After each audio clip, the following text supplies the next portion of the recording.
You had some big talent up there at State, though. That was, back in those days. I still follow ACC basketball a lot, but it just, to me, and it's just me. I guess I like the old ways. I liked it better before the expansion. I liked it better back then, but Oh yeah. But anyway, I'm gonna do this intro for you, and then we'll get right into it. And I won't take too much of your time. That sounds good. All right. Okay, guys, we're here at the Final Score this afternoon on the phone with one of the legends of ACC basketball. Probably no doubt, one of the best backcourts in ACC history. One half of Fire and Ice played from NC State from '88 to '91. Left NC State as the all-time leader in assists, and just one of these guys that you could just sit there and watch on the court. Even though I was a Carolina fan, this is one guy that I really looked up to, and the guy was really, with Fire and Ice, he was definitely a fiery competitor. I always gave it everything he had, and just a great point guard at NC State. I want y'all to welcome to the show Mr. Chris Corchiani. How you doing, Mr. Corchiani? I'm doing wonderful. Thank you. I appreciate that nice intro, but when you don't have a lot of talent, you have to give all you have. Well, you definitely did that. You left, and like I said, I was always a Carolina fan, but watching you and Monroe out there with Fire and Ice, you always, it was always something when everybody always said, well, it might be an easy win when we go to the state, but that was not the case at all when you and Rodney Monroe were there. Yeah, we had a good time. Well, let's talk about how you ended up in State. You were from Coral Gables, Florida, right? Yeah. And who else? I know you got State was your choice, of course. Who else was in the picture besides NC State for you when they were recruiting you?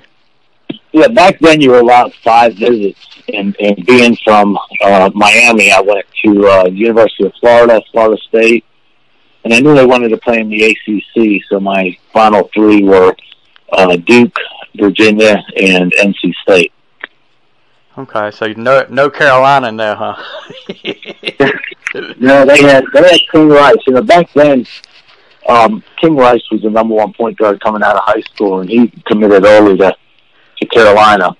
And there was a number of other players, and I remember. At Virginia, there was a good point guard, John Crotty. And oh, yeah. Terry Holland said, whoever signs first. I mean, he's real honest. And, but I always knew I wanted to play for Coach Valvano, and NC State was a good fit. So that brings me to my next question. You may have just answered that. What convinced you NC State was your school, was your pick? Well, Coach Valvano would come down and recruit me. And I would come to the door all excited that he was coming in for a home visit, and he would tell me, he said, "Go do your homework, get away. I'm not recruiting you. I'm recruiting your father. Your father's making the decision, not you." And I just had a real good rapport with him. He, also was an opportunity to play right away, which was important to me. I wanted to, definitely play in the best conference, the ACC.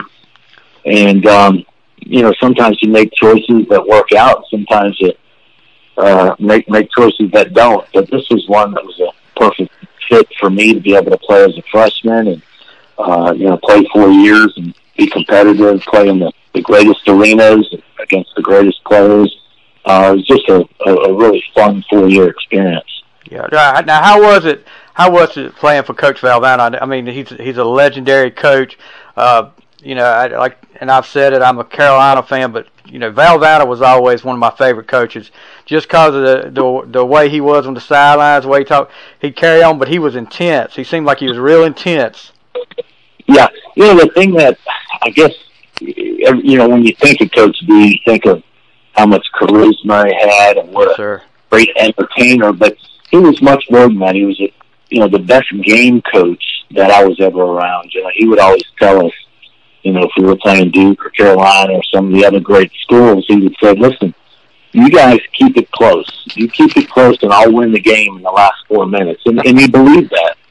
And he was just a highly intelligent person. I tell people that he's probably the smartest guy that I've ever spent any time with, and that's outside of basketball. He could quote Shakespeare. He knew about the stock market. He knew about the Civil War. He was just a very well-rounded, intelligent person. It was not just a basketball mind.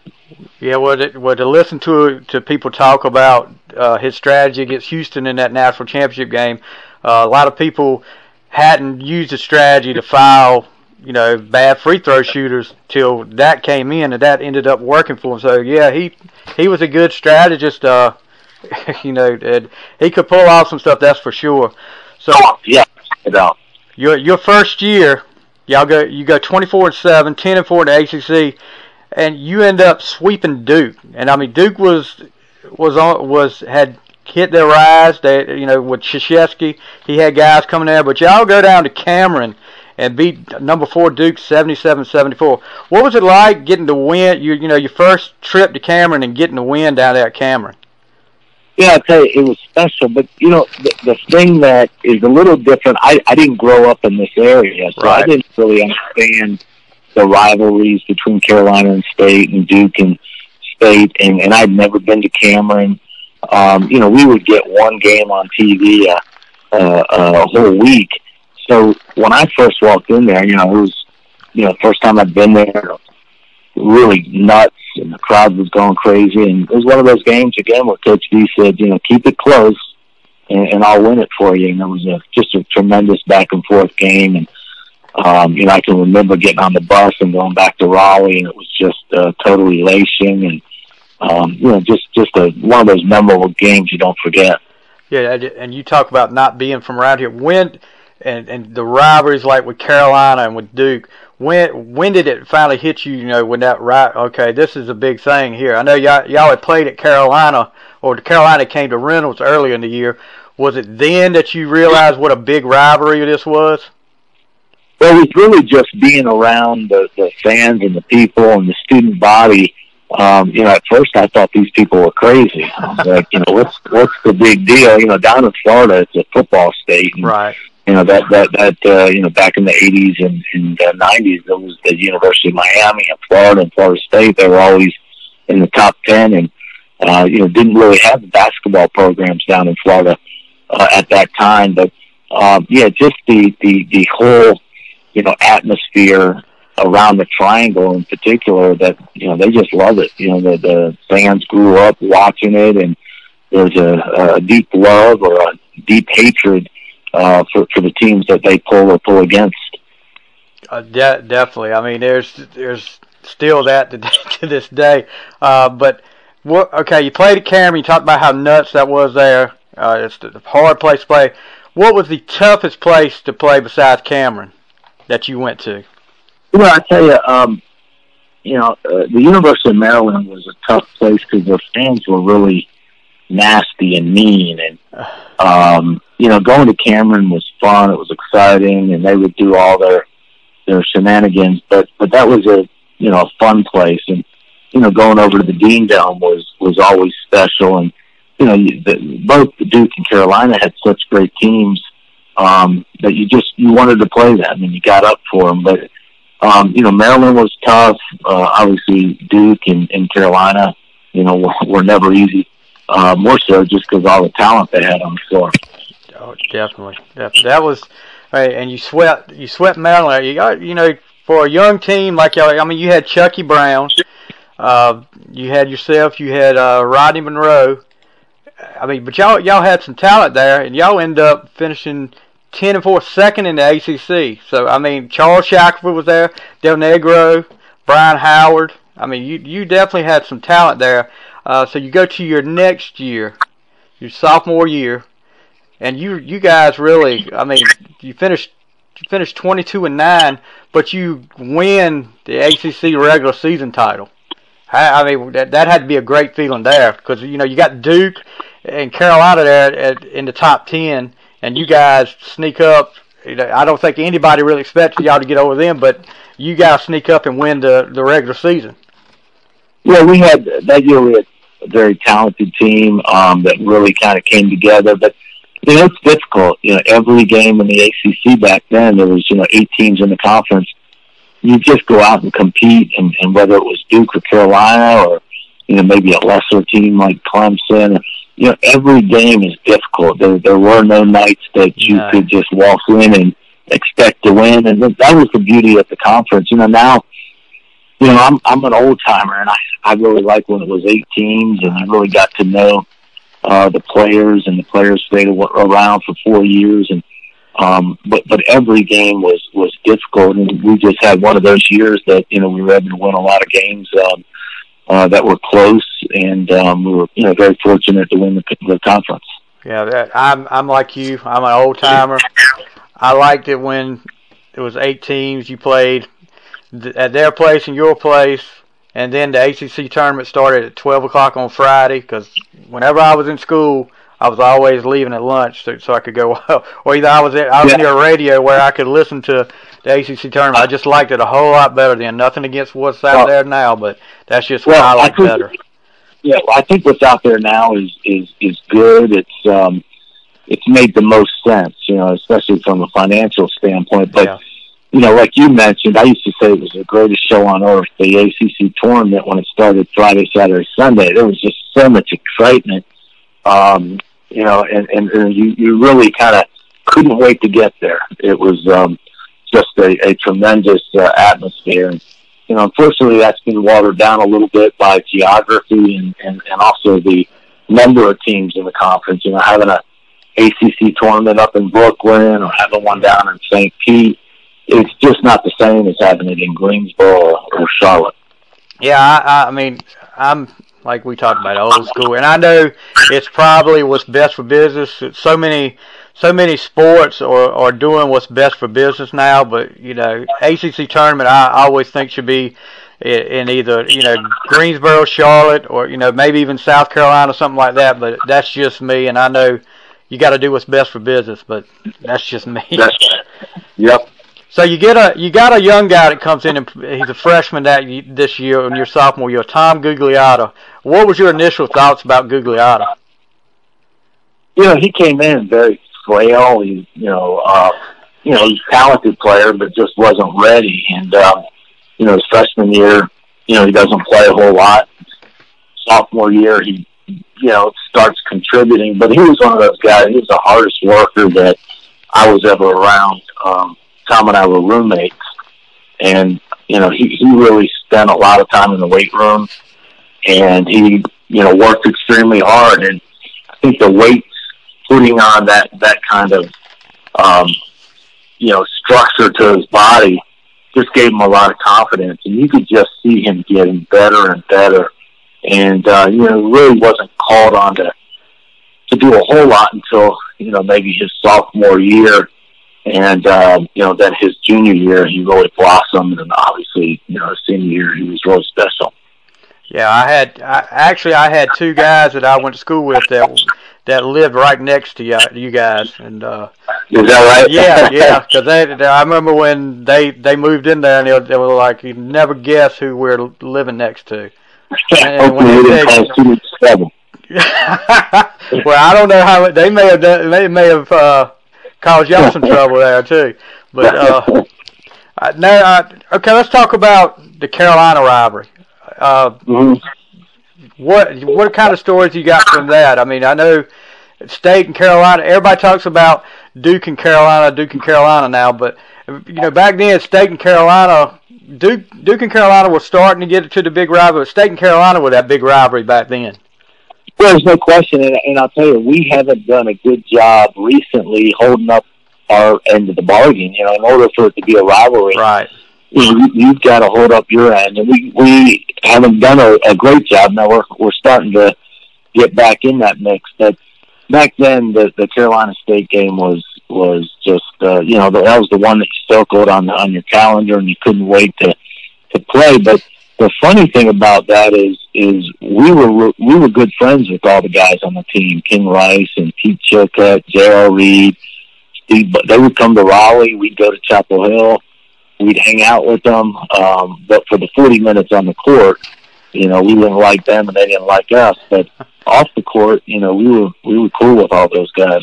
that's the way it's supposed to be. And I'm a high school football coach, and I played some high school football, and I had guys that I was really good friends with, but like I tell them, look, for 48 minutes, we're not friends. I'm going to do what I have to do. You're going to do what you got to do. But after it's over with, we're going to hang out. We're going to be fine. But that's the way it should be. But yeah, and I want to get your thoughts on Kelvin Keats. What you think about him as a coach right now? I think he's doing a great job. It's hard, and a lot of NC State friends of mine, they don't like me saying this, but it's tough job because you're third before you leave the triangle, and it takes time to really move into that upper echelon. And what he's doing is really creating an atmosphere and bringing in the type of players that he wants for his system. And we're not there yet. He's still recruiting at a high level, and it really, this is his second year, and it's going to take 3, 4, 5 years for him really to get the pieces together so that the puzzle kind of fits. But he's really brought great excitement to the program, and I think that all NC State Wolfpack fans are excited to have him. Yeah, I had some people around here that were State fans that when he was named, it's like, I don't know if we made a good choice there. And I was like, look what he did where he was at before. I mean, he turned that team around. I said, what makes you think he can't do that at another level with State? I mean, he's got that State recruiting level there. He did what he did at it was Wilmington that he was at before, right? Yeah, what he did at Wilmington, he can carry it even further at State. And so, like you said, so far his first year, he did. I'm ready for it to be like Carolina, Duke, and State up there competing every year. I just love it. It would be great to see that again. And I think Keats can do it. Yeah, it's coming. He's got the two ingredients that you need to be successful. You've got to be able to recruit, and that's really what he is. He's a great recruiter, but you also have to be able to coach. And it sounds simple, but he has both those ingredients to go out and get the players, but also, watching him in practice, he's so detail-oriented and works those guys. They go extremely hard, which carries over into the game. So it's really been exciting to have him a little over a year, and what's really exciting is kind of down the road, what's that going to look like? Right. And I think most people are excited about that. Well, and if people thought coaching was as easy as some of these people think they do, they think you go out on game night and that's all you do. You just go out there, but they don't realize how hard it is to coach. And then you add recruiting in on that. It's tough. No, it's Next question is, how about having like the home court advantage at Reynolds Coliseum like you used to have? I just remember the crowd meter there. I always think, my opinion here, and people may not like it, I would rather see these teams play at somewhere like a Reynolds Coliseum or Carmichael than a big arena like PNC Arena or the Ding Dome, just because you get the crowd more involved. You got that home court advantage with that crowd. And when it gets loud like that, I can't imagine playing with a crowd as loud as it used to get, like at Cameron or at Reynolds Coliseum. Yeah. Unfortunately, I never got a chance to play at Carmichael, but they said that Carmichael was the same type of venue as Cameron and Reynolds. And, I've had guys, King Rice and J.R. Reed and Bobby Hurley, they said that Reynolds was the toughest place they ever played. And the fans were right on top of you, and it was loud, it was hot. It was just a great environment. And, there wasn't a game that we went into that we didn't think we had a great chance of winning just because of the crowd. And then, our crowd is rabid, and, it was one of those things where, Duke had some great teams the 4 years I was in school. They never won a game over in Reynolds. Right. We were 4-0 against them. And again, a lot of that credit goes to the fans that just kind of propelled us to victory. Right. Okay, I got to ask you this. When you talk about Chris Corchiani, most of the time Rodney Monroe's name comes up. Fire and Ice. like the best backcourt in ACC history. That's debatable, but I say probably for what you guys accomplished. He was the all-time NC State points leader. At the time you left state, you were the all-time assist leader in D1 history. What y'all accomplished there, but it didn't start off like this great bond. I mean, y'all went at each other at first, right? Yeah, we did. We came in as freshmen, and we didn't realize, that master plan was to play together. So we were thinking that, we were going to kind of compete against one another. And we had, a couple episodes where we got into fights, and Coach B sat us down and said, "Are you guys crazy? And you guys are going to be the backcourt of the future." And, Rodney was just a tremendous scorer. I mean, it was amazing what he did in his 4 years. And, people kind of underestimated what a competitor he was just because he did everything so easy and cool. But, he was a fighter, a great, just great scorer. He could shoot. He could take it off the dribble. I mean, averaged, close to 30 points his senior year. And we really learned kind of one another. He knew exactly what I was going to do, and I knew what he was going to do. And it was again, that was just fun being able to play with someone that was as talented as Rodney. Well, and on the court, I don't know how he was at practice, but on the court, he always seemed to have that same look on. So I mean, I know that's why they called him Ice, because he was so cool. But did you ever on the court during a game? I know at practice you said you guys went at each other. Did you ever see him lose his cool on the court during a game? Like, I mean, no, that guy's the coolest cucumber. He just there's nothing that bothers him, either on the court, off the court. He'd go out and give somebody 30 plus and not break a sweat, and not get excited, and just go about his business. And he was the same way off the court, very laid back, almost to the point where you thought he really didn't care. Yeah. And that certainly wasn't the case. But he was just cool under fire all the time. Yeah. Okay. So Valvano leaves. Les Robinson coming in. What was it like playing for Les Robinson? He was great. I told many people that he made our senior year. When he got hired, he sat Rodney and I down and he said, "Listen, I know you guys are disappointed that Coach B isn't here, and I want to make your senior year as special as it can be, and that's my job. And you guys have put in 3 years and worked hard, and let's make this something special together." And I couldn't have asked for a better coach at that time, a better man.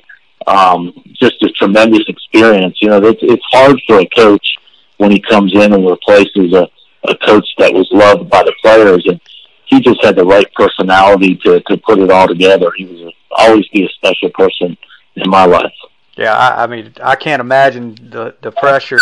And I know he was a seasoned coach, but the pressure of going in there and following somebody like Valvano, and with the situation like it was, but I'm like you. I thought he did a great job. Yeah, he did, and again, it was a difficult position for him to be put in, and he certainly was up for the task. Definitely, yeah. So, have to ask you this, and then I will have a couple more questions, and then we'll let you go. The toughest guy you ever played against in college? I mean, the guy that just gave you fits. Well, I tell you, that's a tough one, because every night out is great players. You had Kenny Anderson at Georgia Tech and Bobby Hurley. But the toughest one for me, not the best player, but the one that I struggled the most with, was a guy, John Crotty from Virginia. Yeah, I remember. For whatever reason, I couldn't guard him, and he used to just kill me. But that's one of those things where sometimes you match up better with players. Again, I don't think John Crotty was the best player that I ever played against, but he was the most difficult for me. Kenny Anderson and Bobby Hurley were just so talented and had a great surrounding cast. Again, I played against a guy named Rod Strickland at DePaul. I remember. And I remember he gave me 30 points, and I couldn't wait for that game to be over. But that's what made it so special. Is that every night you went out there, you better be ready to play because there were so many talented guards. Right. Now you go to the NBA. You play a couple of years. You play with the Magic. You play overseas some. You play with the Celtics. What was it like playing for a team like the Celtics with so much NBA history there? I know Bird was gone in, but I think Parrish was still there. Bird and McHale were gone, but Parrish was still there. And what was it like playing for somebody with so much NBA history like the Celtics? Yeah, that was amazing. It was kind of on the tail end of all that. In my 3 years in the NBA, I got kind of two different spectrums. I got the new franchise with the Orlando Magic, right.